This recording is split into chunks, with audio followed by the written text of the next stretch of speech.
Përshëndetje, sa po përfundoi mbledhja e Këshillit të Ministrave, Ministria e Ekonomisë dhe Inovacionit sot kaloi një projekt vendim, i cili është në fakt shumë i rëndësishëm, është një miratim në parim i marrëveshjes për sigurimet shoqërore me Republikën e Polonisë, e cila e çon numrin e marrëveshjeve të nënshkruara nga Republika e Shqipërisë në 17, ku bashkë me marrëveshjen që po firmosim me Sloveninë, janë 11 marrëveshje të cilat janë firmosur me vendet e Bashkimit Evropian. Dua të kujtoj këtu që kjo është një politikë e cila prej disa vitesh tashmë ka filluar dhe është intensifikuar nga ana e qeverisë shqiptare, pasi është thelbësore në mbrojtjen e të drejtave të punës dhe në mbrojtjen e të drejtave dhe pagesave që çdo individ mund të marrë në të ardhmen, pasi ka kryer disa vite pune në Republikën e Shqipërisë dhe disa vite pune në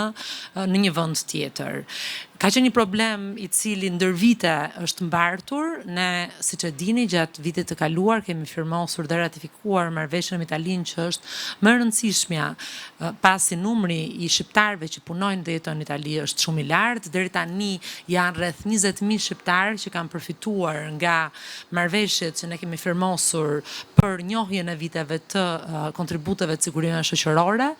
Ndaj dhe jemi duke vazhduar me intensitet të lartë. Janë 4 marrëveshje të tjera të cilat janë duke u negociuar dhe shumë shpejt ne mendojmë që do t'i sjellim në Këshillin e Ministrave për t'u miratuar dhe më pas për t'u firmosur.